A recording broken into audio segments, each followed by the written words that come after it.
We are standing outside the building that houses the Houdini Museum of New York that will be temporarily moving to New Jersey.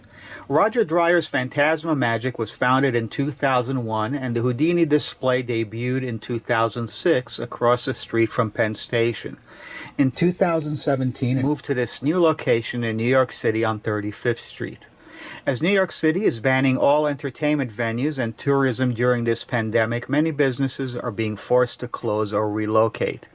This multi-episode miniseries will document many of the original Houdini items at the museum, highlight many of Houdini's adventures and magic, and even reveal some of his secrets. This is the final look at this massive, impressive collection at this location. So, by the way, that's Harvey Leeds. He's my roadie today. My gaffer, I guess. We're going to the elevator. I'll show you what it's like to be in an elevator in New York City during a pandemic. You see, it's all covered up with plastic, and people still only use their knuckles. There's no money on the floor, but I heard some people use coins to hit the buttons and then throw the coin away. They don't want to put it in their pocket. So we're about to, you hear the beeping, every floor going up.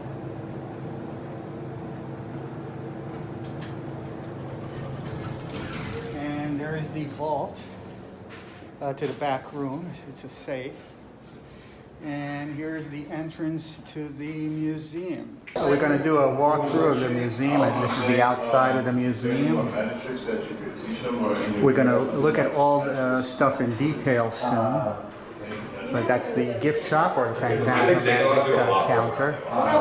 There's also a rap video being shot right now about magic.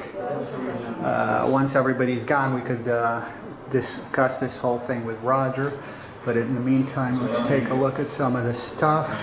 And like I said, we're going to be doing a multi-part series covering Houdini's entire life using artifacts. This is the original robot to appear in movies before the word robot was invented. He first appeared in Houdini's Master of Mystery, but we'll find out more about that soon. These are all original props from the Houdini Museum.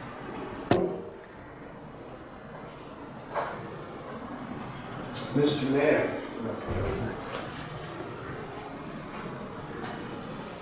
All cool stuff.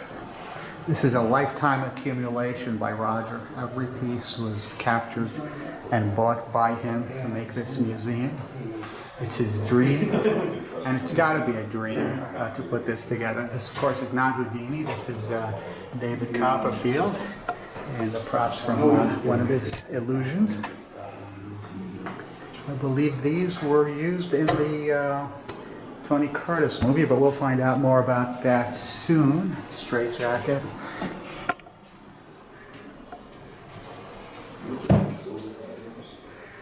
Of course, not everything is Houdini, but the majority of it is Houdini. We'll be talking about that with Roger soon in detail. You're going to find out a lot about Houdini that you never knew. Here we are at the Houdini Museum of New York with Roger Dreyer, the founder of the museum. Wait, founder? Mayor, I am the CWO, that's Chief Wizard Officer. It sounds much better than founder. It does. Sorry. It does, Sorry. but not yeah, it's okay. So besides being the founder of the museum, he's also the CWO of Fantasma Magic, which is right over there. And the museum will be closing very soon. This is like the last week. And I thought it would be really cool to have Roger give us a detailed, multi-part series of the artifacts in the museum. These are all original pieces about Houdini's life, and we're going to go in order. The first segment will be about Houdini's early life and childhood. So take it away, Roger Dreyer. Yay, take it away. Take everything away but all my Houdini stuff, Mayor. I'd appreciate it. So, Harry Houdini, what an amazing story, where he comes from a poor family, born in Budapest, Hungary, from a very poor family. His father was first a lawyer, then when Houdini was 2 years old, born in 1874, March 24th. Some people say, or Houdini said, he was actually born April 6th in Appleton, Wisconsin, but as all of you guys have known when you read all the biographies, was actually March 24th in Budapest. So here he is, Houdini, one of 7 kids if you include his brother, Herman. And his father supposedly leaves Europe in a dash because of a duel where possibly someone might have been killed. Next thing you know, father has to leave to America, he goes to Appleton, and then afterwards the family follows. Houdini promised his father, Rabbi Samuel Meir Weiss, that he always would take care of his mother. And the rabbi wasn't always a rabbi to begin with. He was actually a lawyer in Budapest, Hungary. He flew Hungary after a duel supposedly with royalty. And next thing you know, he ended up through Ellis Island on the way to Appleton, Wisconsin, where they said, we really don't need lawyers in this town, we need a rabbi. So Houdini was kind of embedded with his father, saying, Harry, no matter what you do, you always have to take care of your mother. And Houdini, even on his father's deathbed, promised he would take care of his mother. Houdini was then prone to say, I have to succeed, I have to make money. So Houdini was always driven, always driven, always driven. So how did it all start? Well, when Houdini was 12 years old, his father took him to see Dr. Lin. And Dr. Lin performed one of the most amazing illusions called Palaginisa, where he would actually decapitate the head, the arms, the body, and then put it all back together. Ironically, Houdini loved Dr. Lin's illusion so much that he bought the illusion from Dr. Lin's son. In his later years of his final tour, Houdini actually performed the trick that he saw as a kid. Pretty cool. So Houdini, when he was 9 years old, he supposedly joined the circus, Jack Hoffler's 5-cent circus. That's Jack Hoffler. And over here is really a cool photograph.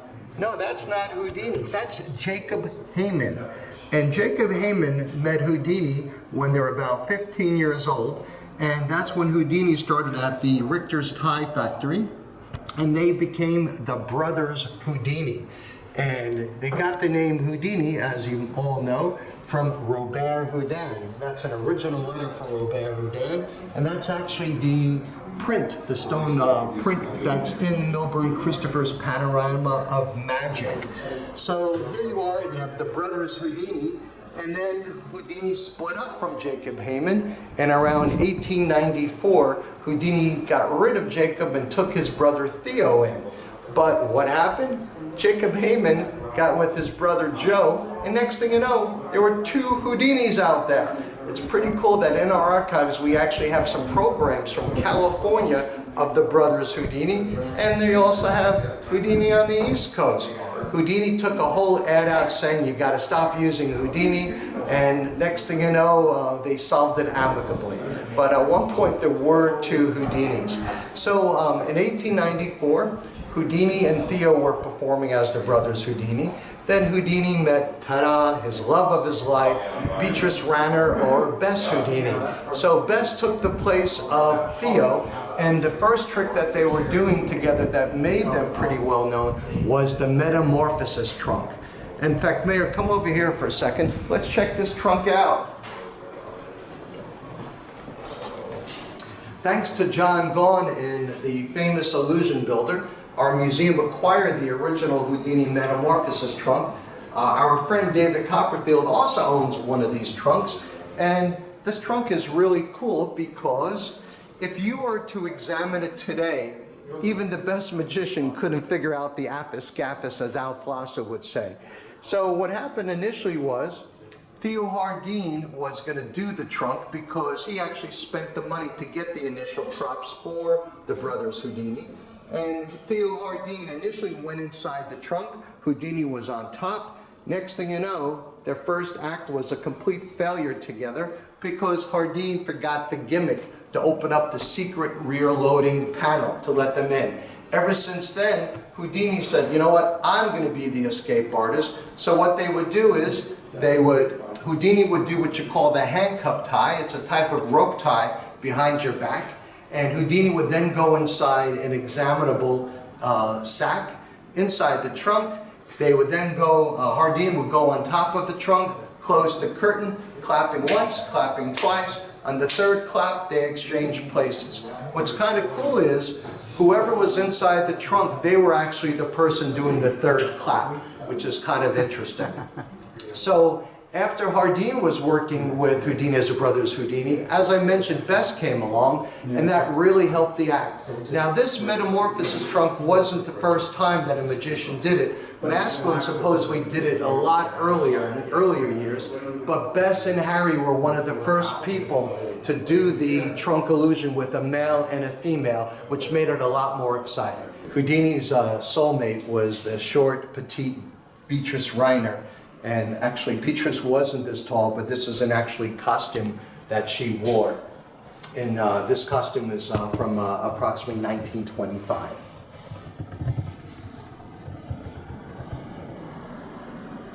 So this is the real costume, and here's a photo of her actually wearing that costume. This is this segment I call some of the cool stuff that not many people know about Houdini. This is a letter of recommendation from the Welsh Brothers Circus. Houdini got married to good old Beatrice Reiner here when he was 20 years old. He is about 10 months older than Beatrice Houdini, or Beatrice Reiner at the time. But check out the way they were dressed. This is how you're supposed to be dressed at that time. Meir, you're going to get excited with this one. Come here, Meir. Let me get the rest of these photos. Okay, go ahead. Meir, check out the Beefcake Houdini. This is Houdini in 1899. Okay, guys, you're not supposed to dress like this. Not only did Houdini dress like this, Houdini advertised the fact that I'm the first handcuff act that could be stark naked and examined. Hello, stark naked and examined. There's Houdini the Beefcake, and that kind of added to his sex appeal. I prefer card tricks than being stark naked. In fact, some people say they'd rather see me naked than my card tricks, but that's a different story. But getting back to the circus, what's kind of cool is Houdini initially wrote, well, I kind of got married out of convenience because it was less expensive to have my wife as my assistant as a partner. And over here is the letter of recommendation talking about what we talked about in an earlier segment, the metamorphosis trunk. But here's the amazing thing, guys. Houdini was brilliant at marketing. This letter of recommendation was actually written by Harry Houdini himself. Ta-da! Houdini, there you go, creating little fun stories for yourself, but it was well deserved. So in 1895, after Houdini got married in 1894, it was kind of rough times for him. The circus provided food, it provided shelter, and allowed Houdini to kind of get things going for himself. Houdini befriended a lot of those circus performers that taught him great things such as regurgitation, such as how to take a punch in the stomach, and a variety of other tasks. And then what's kind of cool is, here's Houdini in 1895, but Houdini, with rough times, have to go back to the circus to provide for his wife in 1898. Supposedly, while Houdini was on the road in between all these circuses and fairs, Houdini always liked to stop at a variety of different towns where he would be able to apprentice with the local locksmith. He was obsessed with the learning how to open up locks, and Houdini, the handcuffed king, sure was very good at that.